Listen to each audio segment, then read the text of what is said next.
Welcome back to Studio MMA, and we are joined by none other than the very first Ultimate Fighter winner, Forrest Griffin. Forrest, how are you doing? Thank you. I'm doing great. It's a pleasure to be here. Thank you, thank you. Now, in Sweden in general, not this interview, but it's a pleasure to be in Sweden. I really like maybe this a place. 2-for-1? Yes. Yeah. This is so far so good. You're doing all right. All right, good, good. Now, speaking of doing all right, you just you found out recently that you're Irish.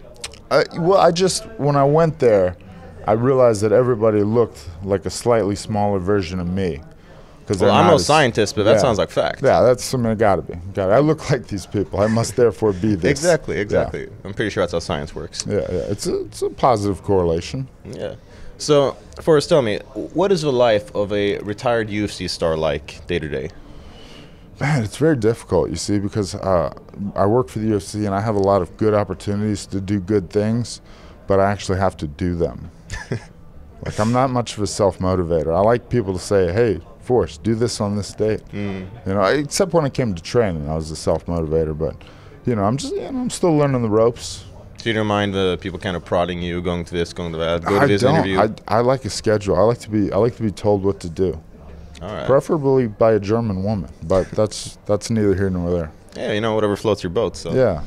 So what are some of the stranger or perhaps unusual things that you've been asked to do during these years as a sort of PR or the face outwards for the UFC? Community outreach. All right, so I got a tough job, man. I show up the places, I give them checks, and I give acceptance speeches on behalf of the UFC. Oh. So everywhere I go, like yesterday I just gave a bunch of people tickets. So people just thank me and tell me I'm great. So I don't know how I did. And I'm like, yeah, you know, it wasn't like my money, but you're welcome. On behalf of the UFC, you're so welcome. Do you ever get nervous representing the UFC? I do actually. Like, what if you mess up? Yeah, well, I'm actually a much like cleaner. Well, I have a kid now too, so I've actually cleaned my language and my lifestyle. I've never, you know, just basically just cleaned my mind up a bit since, you know, because I work in the corporate world now. I'm no longer a fighter. I can't get away with that heathen behavior. Well, is it kind of hard making that transition? Because for me, most of my life as an MMA fan, I've seen you as pound for pound one of the funniest, most entertaining fighters, both inside and outside the cage. Is it hard to keep that going when all of a sudden you have to switch over, become a little bit more corporate, think about what you say? I didn't think about it, but now that you mention it, yeah, it's overwhelming. I'm terrified. It's so overwhelming that you didn't think about it? I wish I hadn't brought it up. All right, well, looking back at your career, obviously, you're one of the biggest stars of the UFC, and I'm sure you're almost tired about hearing about the fight with Forrest Griffin. I mean, with Stephan Bonner at this point. No, I'm not. That's what keeps me in the game. That's why I have a job. I'm very thankful for that. All right, well, fair enough. It's like, you know, that'd be like Mark Hamill hating Star Wars. You know, you can't hate what Major. But didn't he after a while? I know he loves it now again, but same thing. First, I was like, oh my God. You know, when I was still active, I was like, man, I'm doing things. I'm gonna. And then, you know, now it's like, well, you know, I did what I did. I wish it had been more, but, you know. All right. Well, I guess the difference is you didn't have to go and do a bunch of really bad sci-fi movies afterwards in order to appreciate what you. I still might, though. I still might. That's not out of the option. Have you ever considered acting? So I know you've done some stuff. I saw you get killed in Law and Order, I believe. I did a great job. I died well. I considered acting. Unfortunately, the people that cast actors considered me a bad actor. Oh yeah. So. Who are those? What do they know? It's actually kind of boring. Like, you sit around and then you have to like go and be like on at that moment. And I'm like, dude, I was on when I got here. I was ready to do it when I got here. You had me sitting in a room bored for 2 hours. You know, now I lost it. Yeah, you lost your energy. Yeah, like I don't even remember what I was saying. You know. It's weird. Acting's a weird deal. Well, let me ask you this one. Like, are there any sort of martial arts movies that inspired you when you were training and competing? All right, so. Yeah, I'm glad you asked me that. I thought Rocky was stupid. Oh, yeah? I did. They made, like, sounds. I didn't like it. I was never really into boxing growing up. I knew Mike Tyson, but I never really seen him fight. I didn't care. One of my favorite books, though, is the book, I think it's called Vision Quest. Vision Quest. Sounds familiar. They made a movie of it, too. And it's like a high school wrestler senior year, and he cuts weight. And, you know, I read a couple books, like, in the mindset of you know, fighting and wrestling that I really liked, you know. Right. So just, like, the whole, like, you know. Well, that's interesting because you're one of a few fighters who perhaps wasn't a fan of Rocky or Mike Tyson. Yeah, I know. I was, like, you know, I wanted to be Steve Atwater, Ronnie Lott, you know. He was a big football, basketball guy, you know. Okay. Didn't really care about boxing, martial arts. Well, that's interesting. I figured I could fight. Different outlook. I figured when I was 20, I did some tough man contests because I'd always been decent at fighting on the basketball court. After I fouled people, they would just hit me and we would fight. And I was like, man, you know, there might be some skill involved in this that I do not have. I should really learn this. So in some ways, it was basketball that got you into MMA. Yeah, because you can't foul people on asphalt court. They'll punch you in the face. Yeah, that's right. I guess playing street basketball is that's perhaps not a bad transition into MMA when you think about it. But it's good for me, you know. You know, it's like less rules in MMA. So. Yeah, there you go. So, like I said, you had a very long career, very many memorable fights. But when you think back yourself, perhaps aside from the first Stephan Bonner fight, which all I see is regret. All the things I did wrong, the things. What about your greatest performances? The fights, you know, that I like which wins or which fights do you look back and just sort of think like that was a huge feather in my cap, or that was just a great honor? Well, there was that one time I got the belt. That was, I mean, that's obviously the thing. Yeah. I don't know, you know. I just wish there'd been more. I wish I'd done things a little different. It's the old line, you've heard it before. I wish I knew now. I wish I knew then what I know now, you know? Right. Oh, well. And if you'd known now what you knew, say, back when you challenged Rampage Jackson for the title, what would you have done differently? Well, I would have trained different. I would have sparred different. I wouldn't have, you know, I didn't realize that shots to the head were cumulative. That you take them in practice for years and years, eventually it's going to, well, some people, they don't. But eventually it's going to break, you know?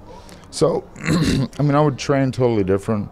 I overtrained a lot. I didn't really know. You know, I think I like the way guys are doing it now. I've actually been picking John Kavanaugh's brain a little bit. Like, how do you guys prep for the fight? How do you find that game speed or fight speed, timing, and distance without going live? You know, like that's the key, like that sharpness. You know, I was listening to an interview by Robbie Lawler where he talks about how he doesn't need to spar hard. He's like, I've been doing that for 10 years. I know when a punch is coming. I know the distance. You know, I have that locked in. But I would always find if I didn't spar right up to the fight, I would lose that gauge. You know, I would throw and be, you know, my distance and hand-eye coordination would be off. So I would actually do more things to work my hand-eye coordination. I thought I played a lot of basketball. I was good at that. You know, I could shoot the ball. I figured that's good hand-eye coordination. Apparently it doesn't transition to fighting. Oh, well, that's unfortunate. But, you know, still, though, even if the hand-eye coordination didn't transition so well, the fouling did. So. Yes, it did, yes. All right. Well, do you feel overtraining might be a problem these days, or is it more sort of an old school problem? I think guys have gotten smarter. You know, it's not as much of a problem, especially as guys get older now. You see older guys in the sport. You know, they're training smarter, a little different. Yeah.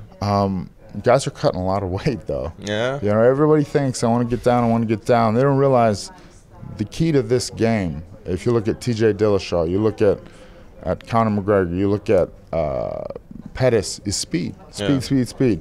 So, you know, less emphasis on grinding and more emphasis on speed. Don't be the biggest, strongest guy, be the quickest guy, you know? Right. I see all these guys that cut from 170 to 45, and they're not that great because they don't have the speed. They still have the speed of a 170-pounder. Right. You know, and then they're just a deteriorated 170-pounder fighting at 45. And, you know, they're slower. And that's something I've seen a lot of, is guys trying to overcut. You know, it's very American. And you feel like that was more of that's more of a problem now as opposed to a couple years ago? Yeah. Just as the sport's gotten bigger and these guys have all these fancy new strategies on how to cut the weight, they, you know, they think that they can do, you know, more. Oh, you know what? Well, this guy, and the other thing is you see a big guy at 45 like Backstrom there, and you think, well, I need to fight 45 then. Yeah. Maybe 55, you know, that extra 10 pounds, you know, there's a cost-benefit loss ratio, you know, so. Well, you come from sort of the more old-school days. Like you said, now there's so many more techniques. People are training differently. Yeah, it's upsetting. I used to jump kick. In my first 2 fights, I have it on VHS if you want to watch them. I threw jump kicks. I have a VHS player, so I'm down. All right, I like it. And I was told, don't do that. That's not going to work. That's silly. And now guys are doing it and having such success with it. And, you know, people forget, Stephan Bonner threw a wheel kick in that fight, and it was a damn good one. And it actually hurt my arm. Had that hit my head, it could have ended the fight right there. Wow. Do you remember that he threw the wheel kick? You know, now that you mention, I can't remember it. Like, I remember so much else from a fight of a wheel kick. Yeah, and so he was an old Taekwondo guy. He threw a side kick at me. That I remember. You know, and then I think karate came back not only when Machida won the belt. Obviously, it came back then, but karate came back when I saw John Jones was fighting Vitor. You know, and Vitor's in the southpaw stance, and Jones started that with a body shot, with a side kick to the. You know, I was always like looking for a way to kick a southpaw's liver effectively, and that front side kick is the way to do it. Okay, there you go. Okay, I don't know why I just threw that on you, but it's very true. Well, I mean, hey, I'm sure. If you're ever fighting a southpaw, side kick to the liver. Side kick to the liver. Real talk. All right. Well, you know, I actually, despite John Jones did. I'm not like most of the journalists who are, you know, just come from a paper and desk kind of background. I actually do train, and I actually have competed a bit amateur level, so I'll actually keep that in mind next time I spar with my colleagues. Southpaw, yeah. Now, do you ever feel, considering how much things have changed? I try not to feel, if at all possible. I take lots of drugs, so I'm numb from the feeling. Oh, well, that's good. Well, in that case, you don't have to deal with any of the stress. If I start feeling, then I start worrying about people and you know, like, you know, poverty and just horrible stuff and diseases and children, you know, and it's just, so feeling really just leads down the black hole. All right. It just becomes overwhelming. If you try to avoid the black hole, just, you know, just swerve away from it. How do you think that if you were to build your career these days as opposed to several years ago, what do you think would have been done differently? Well, I mean, I was saying I would train smarter, more coordination, more timing drills.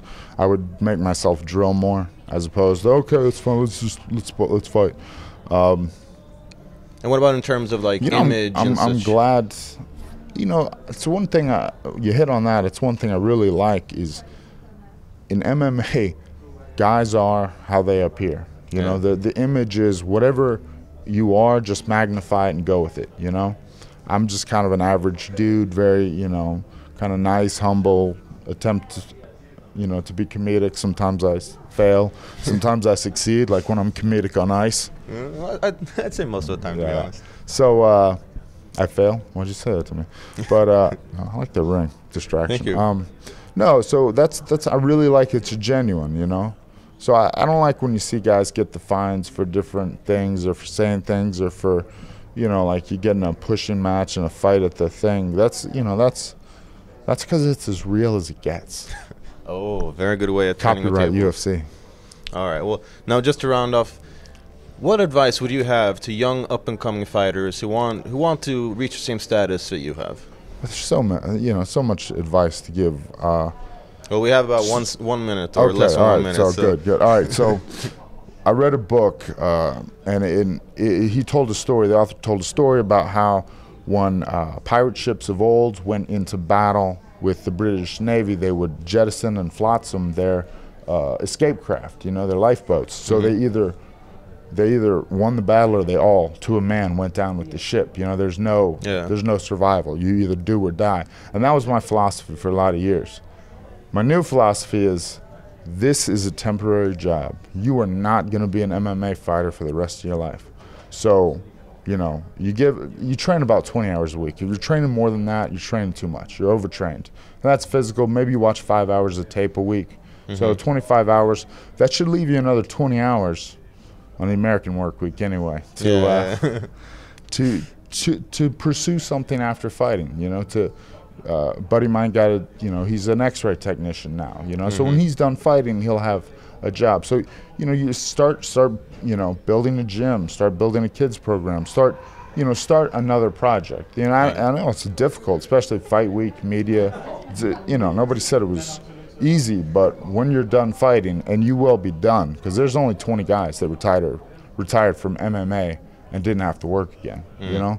So make sure you have what you're going to do with the rest of your life, because your career is going to be over at 35, 36, but your life's not, and you got a lot of, you know, you got children raised, you got a lot of, you know, years you have to provide income, doing something hopefully that you don't hate. Start think about it before, you know, and now just think about it, have a plan. All right. Well, it goes to show for that's some life viewers. Advice, this got a lot more philosophical than I thought it would. But that's a perfect tone to end it on. Forrest Griffin, thank you very much. It's an honor to have you in the studio. And for all the viewers at home, you can look forward to even more interviews up until Fight Night tomorrow. All right, thank you.